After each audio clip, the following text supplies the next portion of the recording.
and today we are going to make Play-Doh. Step 1. Pour 100 milliliters of flour into the beaker. Step 2. Pour 15 milliliters of salt into the beaker. Step 3. Pour 20 milliliters of cooking oil into the beaker.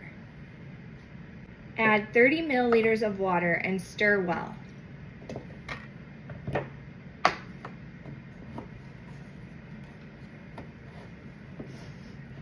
Squish and knead your dough to remove lumps. After the dough has been shaped, add the coloring and knead hard to create a fun Play-Doh. Get Play-Doh.